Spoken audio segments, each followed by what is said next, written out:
Ini pun melihat para bocil pingsan di atas batu. Aduh, lubang apa ini sih? Sesaat kemudian, Alif bersama rombongan warga pun berdatangan dan segera mengevakuasi para bocil. Selang beberapa saat, para bocil yang kesurupan pun langsung diruqyah. Namun di tengah prosesi, tolilnya Rini malah meminta Alif untuk membawa anaknya pulang. Lah.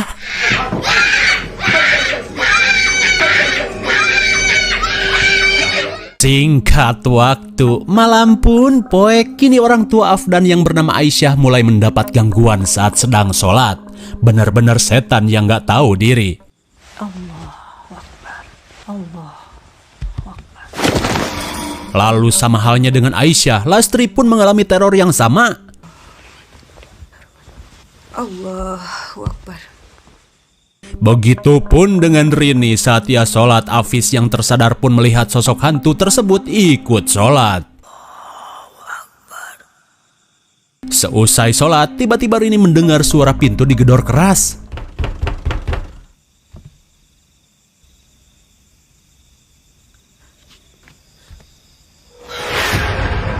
Belum sempat mengucap loh kok hilang gobloy, Rini pun panik saat mendengar suara kucibek dari dalam sumur.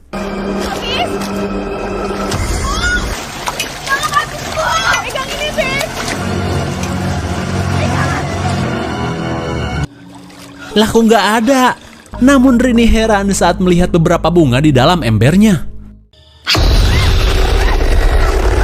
Setelah sok-sok bikin kaget, tiba-tiba si bocil Afis sempoyongan keluar dari dalam rumahnya. Gak manuk akal. Di keesokan harinya, setelah keanehan yang ia alami, Rini pun mendatangi Lastri dan mengajaknya untuk mencari keberadaan si Pengkor yang dirasa menyebabkan anak-anak mereka menjadi kesurupan. Akan tetapi, Lastri tidak percaya dengan keberadaan si Pengkor yang dirasa hanya sosok khayalan dari imajinasi anak-anak mereka saja. Kemudian scene beralih pada Rini yang sedang pelangak-pelongo di hutan larangan. Di tengah kebingungan, ia pun mendekati sebuah lubang aneh yang ada di hutan tersebut. Di saat itu pula, bagaikan menyoraki panjat pinang Agustusan, para warga menyemangati Afis yang menaiki pohon keramat.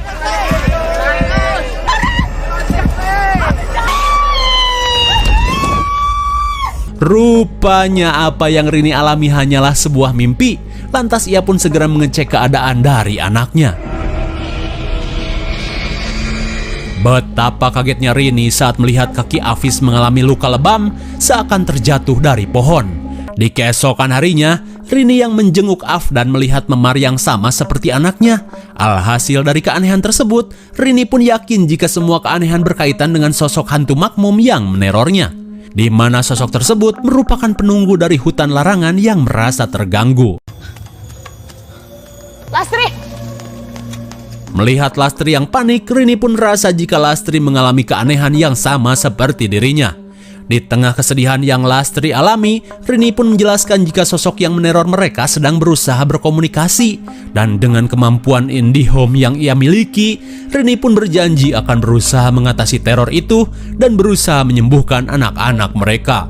Tapi di saat itu pula, Aisyah melihat anaknya sudah siuman, untung diruqyah. Di malam harinya, Rini pun melihat beberapa warga pergi ke rumah Pak Ustadz setelah mendapat kabar jika Afdan telah siuman. Mendengar hal itu, Rini pun semakin panik. Aduh Pis, kenapa maneh belum sadar? Teman maneh mah udah sadar.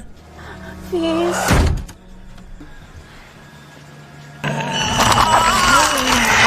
Tanpa Rini sadari, sosok hantu makmum tengah menindih tubuh Afis.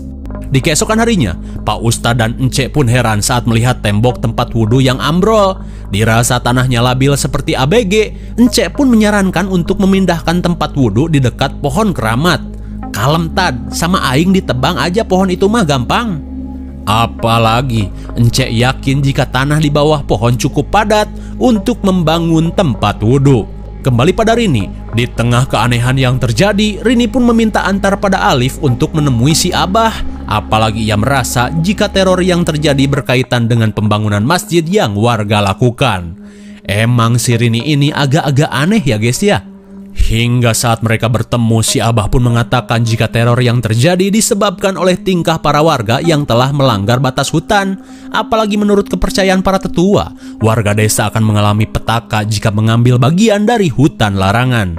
Dan menurut si Abah, hal itu pula yang menyebabkan kematian ibunya Rini yang nekat pupulung suluh kayu bakar di area hutan.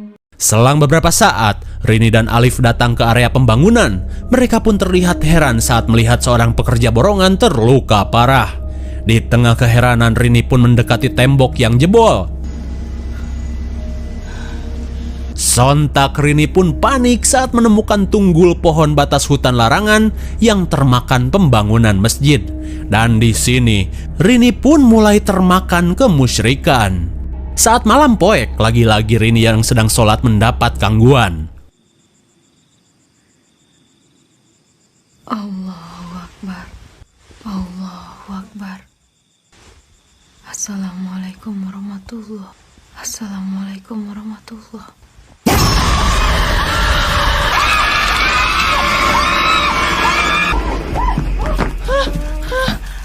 Di tengah kepanikan, Rini pun berhasil kabur dari kejaran sosok tersebut. Tak cuman itu, tiba-tiba Rini melihat Afis dikerubungi lalat.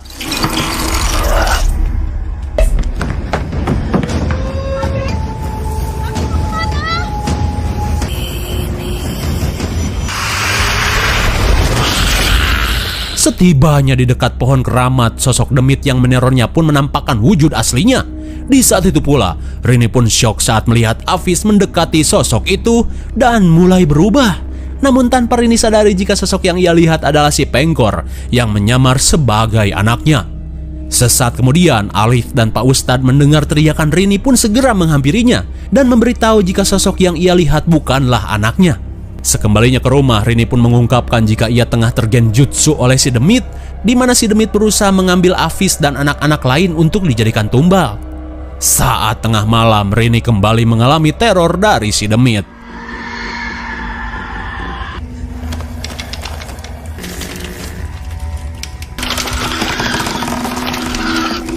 Entah apa yang terjadi kepada Rini. Pura-pura nggak tahu dulu. Di keesokan harinya, karena kondisi Afis semakin memburuk, Alif pun berinisiatif membawa Afis ke puskesmas. Dan di saat itu pula, si Mbah yang menemani Alif mendapat kabar jika Iwan telah sadar. Mendengar hal itu, si Mbah pun segera mengecek keadaannya. Lalu sesaat kemudian, tiba-tiba Rini bertingkah aneh dengan merebut Afis. Ia pun tidak mau jika Afis dibawa ke puskesmas karena sakit Afis yang disebabkan oleh dedemit tidak tercover BPJS.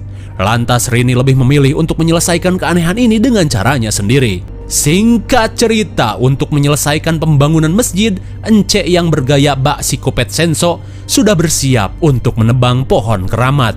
Namun di saat itu pula, Rini yang datang langsung panik. Encek, kalau ditebang kita semua bisa mati. Namun Encek yang berserah kepada Allah Subhanahu wa Ta'ala berkata, "Lah, jangan musyrik. Urusan hidup mati mah di tangan Tuhan."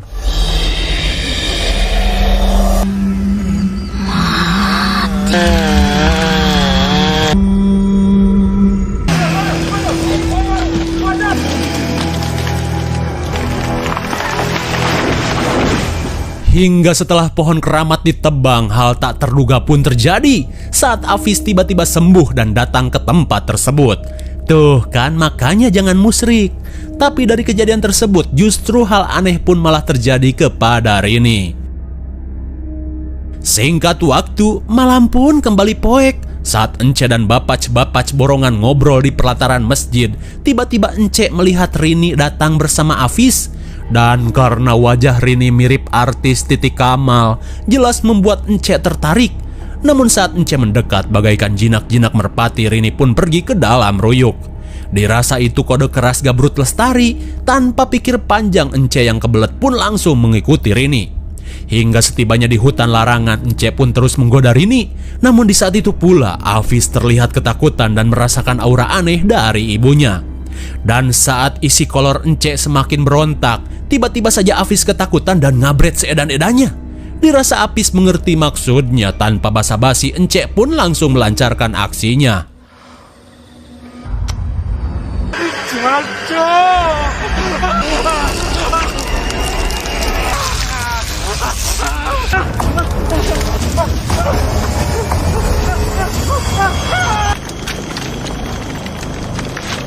Malang sekali, meski Ence tauhidnya kuat, tapi karena iman Ence lemah terhadap wanita, alhasil Ence pun harus berakhir di dasar jurang. Di sisi lain, ternyata Rini yang asli sedang melakukan tahlilan. Dengan wajah yang aneh, tiba-tiba Rini panik saat mendengar suara teriakan anaknya. Hafiz! Hafiz! Hafiz gimana? Hafiz mana Hafiz? Hafiz! Sementara itu, Hafiz yang ketakutan berusaha secepatnya keluar dari hutan. Tapi tiba-tiba